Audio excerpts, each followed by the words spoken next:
long ago, before time turned in the way it does now, the world was overlapped by Mars. Mars is not only a planet, but an era, and it hangs in the sky as an anchor, a reminder of ourselves in another time.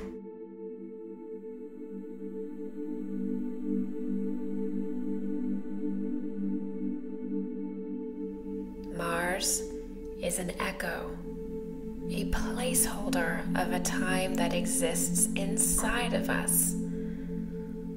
Mars moves and lives on, still finding expressions in this world.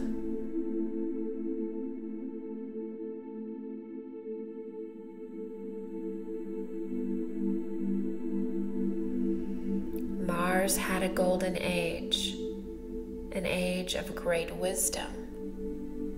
But over time, Mars turned dark. Great storms swept across the sky.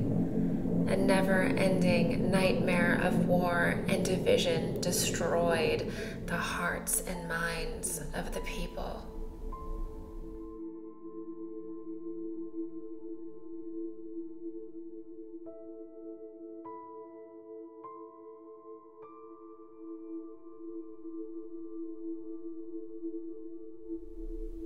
A toxic yellow lightning seemed to crack open the sky, and noxious gases hung heavy in the air. We could no longer breathe without masks, and our bodies were merging with machines just to survive in the harsh conditions of the planet.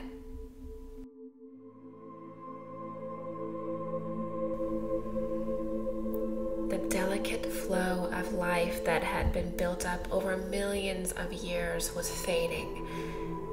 It was being smothered by the ignorance and neglect of mankind. In the hearts and minds of men, there was a sense of defeat, of no return. After decades of war after war after war after war, there was nothing left to divide, nothing left to fight over. All was reduced to red dust and ash. All that was left was an exhausted and divided peoples. Their original existence, now a fading dream. Everyone on the surface was scraping their insides, spinning and wondering, how could we have gone this far? How could we have become so divided and not realize that division in itself can be destructive? How could we dissolve our humanity into a putrid, metallic waste?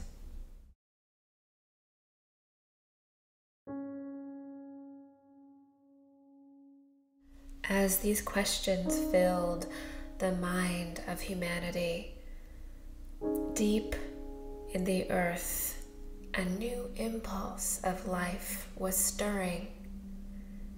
Earth and humanity was not forgotten, but rather being prepared for an initiation.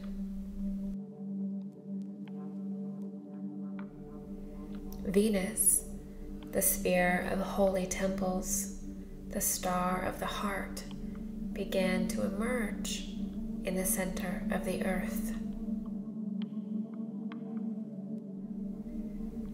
Venus represented what had been destroyed, what was lost, and in our darkest hour she appeared. Deep in the earth, Venus began to eclipse itself, locking into ancient portals that still existed deep in the earth. It gently pushed into the inner core, softly awaking minerals and life that had become dormant in the harsh conditions of the Mars sphere.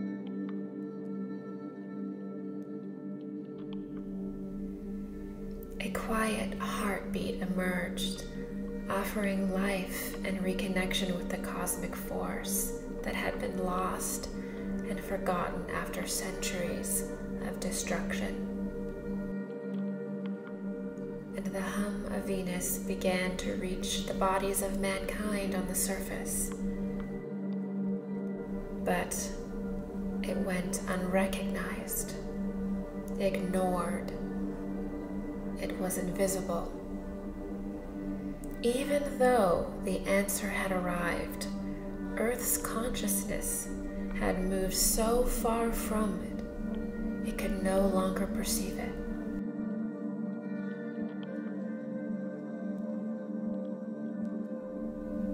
But things were about to change.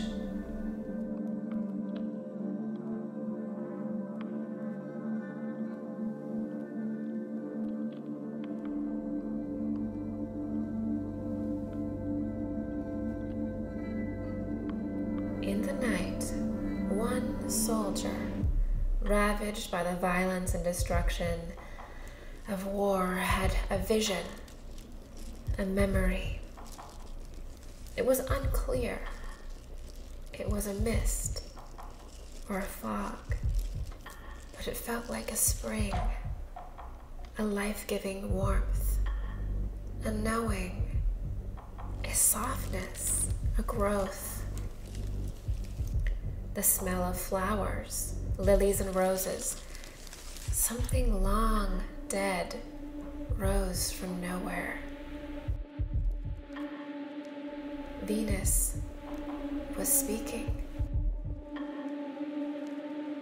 The image and sensations stayed with him, giving life to pathways that were once dry and dead and gone. A resurrection began.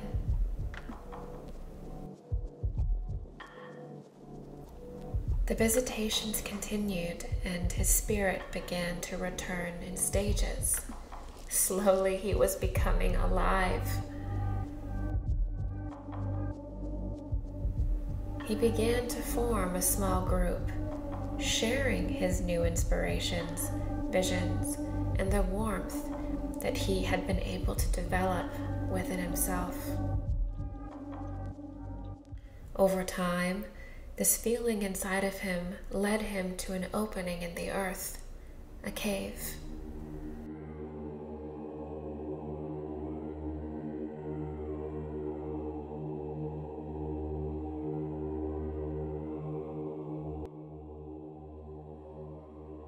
Coming from the cave, a quiet, familiar light hummed, and the soldier entered the cave.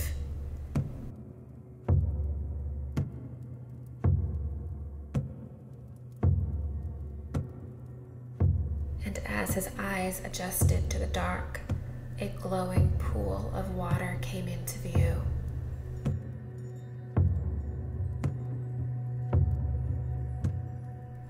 And as his eyes focused, the atmosphere shifted around him, and time faded into the distance.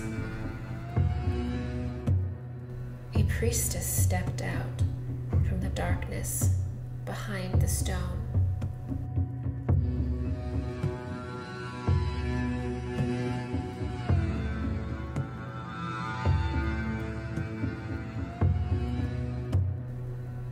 She was glowing and clothed in the stars, wearing the robes of Venus, of Avalon, and the stars of the Pleiades echoed as a constant behind her.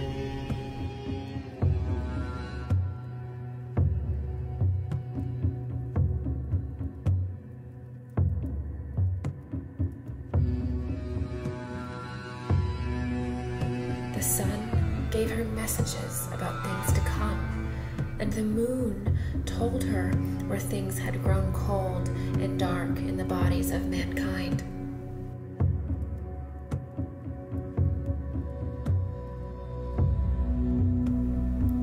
Within her, she possessed the pure astral body of the cosmos itself, the way back home. initiation of the Great Mother.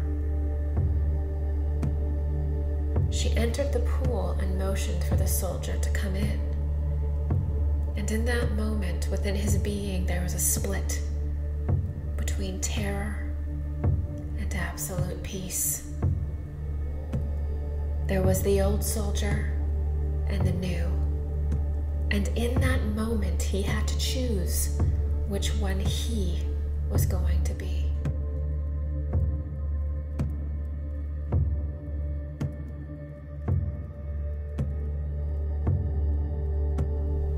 Exhausted and willing to be reborn, he shed the weight of Mars.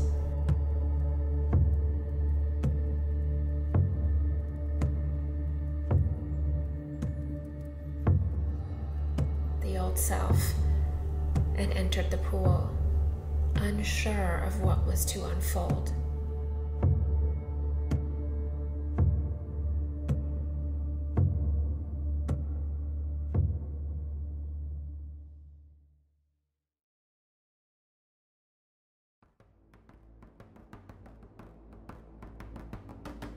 As he entered the pool, he fell to his knees, and strange memories of other lives that had been silenced by hundreds of years of fear flooded forward.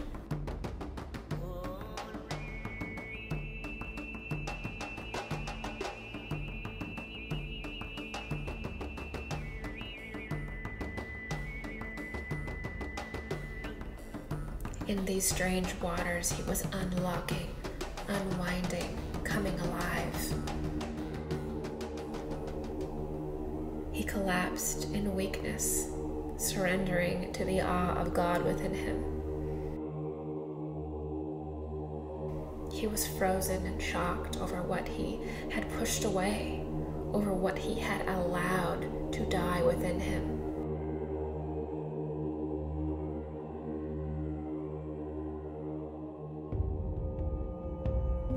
As he collapsed, the priestess caught him, and he lay there in her arms, submerged in a soft, constant flow of the cosmos.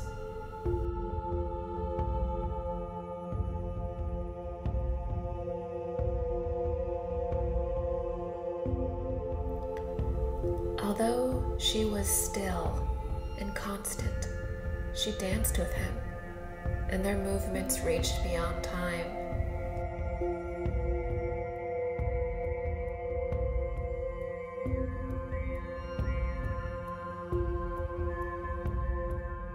Like lightning, parts of his astral body that he'd starved were reinvigorated. And as he was awakening, a thick blackness filled the pool, and as it touched the water, was absorbed and transformed by the priestess.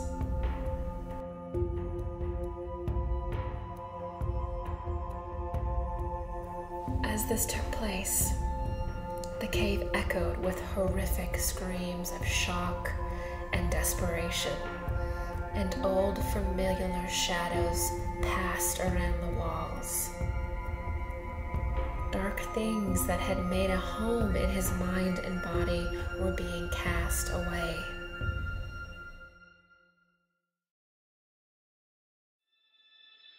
The priestess didn't move.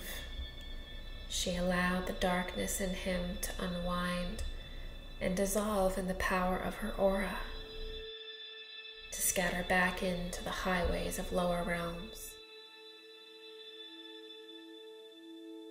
After this, a new mind began to form within the soldier. New eyes, new ears. He went back to his group and told them of the experience. He told them of the strange, robed woman that appeared from behind pillars of stone, of the pool that transformed him, of the screams and pains of the shadows that seemed to dissolve and bow in the presence of Venus.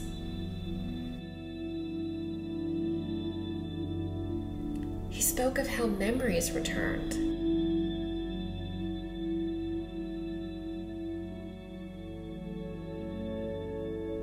Memories of green fields, bees buzzing, crystal columns, animals grazing, and birds scattering across the sky. He spoke of life moving by its own rhythm, rather than a rhythm that was formed by man. These were things that were unheard of, distant myths, unbelievable tall tales. His brothers, despite their doubts, could see a change in him. They could sense that something incredible had happened. Their own spirits began to stir with memories, and they begged to be shown where the cave was. They asked to be introduced to Venus and to be led to the healing waters. The soldier felt protective of the experience and of the cave, of this woman who had held him and sang the cosmos to him, who didn't stop until he could sing them back. A woman who asked for nothing in return, who bore witness to the horrors of his life without flinching, who every time he turned away in shame, gently opened her heart in forgiveness, who lovingly pushed deeper and refused to abandon him even though he had abandoned himself. A sense of responsibility to protect this experience washed over him, but was overpowered by a vision of change, by the higher purpose of what he had experienced. He realized that it was his responsibility to discern and initiate others into that experience. Although he was concerned about the sanctity of the ritual that he'd experienced, he devised a criteria with the priestess to determine who was ready for such an experience. Over time, after many series of tests and evaluation, he allowed his brothers in his group to know where the location was. The conditions were that they had to show a dedication to self-discovery. They must be blindfolded. They must remove all of their armor. And they must enter the cave naked, symbolizing their willingness to be reborn. They must never speak of the cave. They must never speak of the woman. They must never publicly recognize any of their brothers. To do so would be certain death. To do so would endanger this delicate process so vital to the evolution of mankind. The impulse of Venus, of life, needed to be protected, and it was more important than any one individual.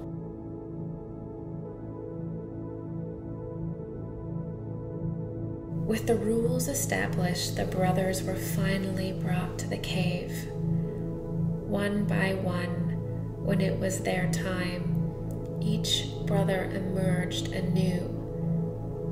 Their experiences were all different, yet steadied by the same loving force.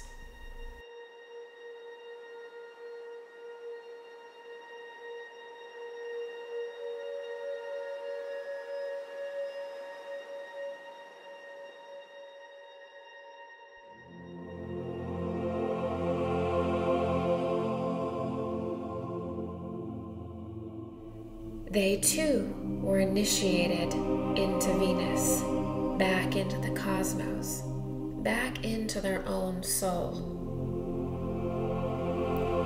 Over time, this ritual began to take root. More priestesses emerged, and thus Venus bridged itself deeper with Earth as an ascending force. The process of rebirth on the planet had begun. The positive chain of evolution was anchored. a stream of life secured. A deep wisdom grew in the heart and minds of this group of men, the first to bathe in the waters of Venus.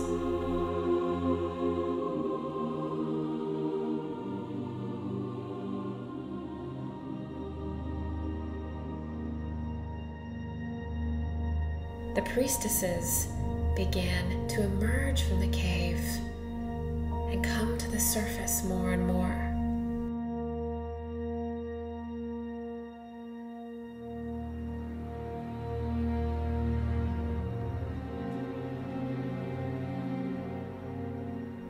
The men became leaders.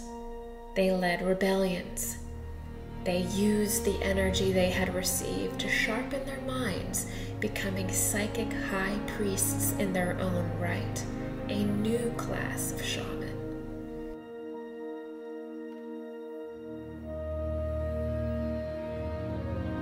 They fought to set up societies where humanity could roam free from war and tyranny. They protected nature, women, and children. They started schools and societies so that this story would not be forgotten, so that history would not be repeated. They kept the energy alive through ritual, and over time became so adept that their own energy became an initiating force. Their higher way of thinking and living touched many, and veins of higher awareness began to form in even the smallest of communities. They venerated the goddess. They never forgot what she had done, how she had appeared out of nowhere in the darkest night, how she breathed the electric breath of the cosmos back into the hearts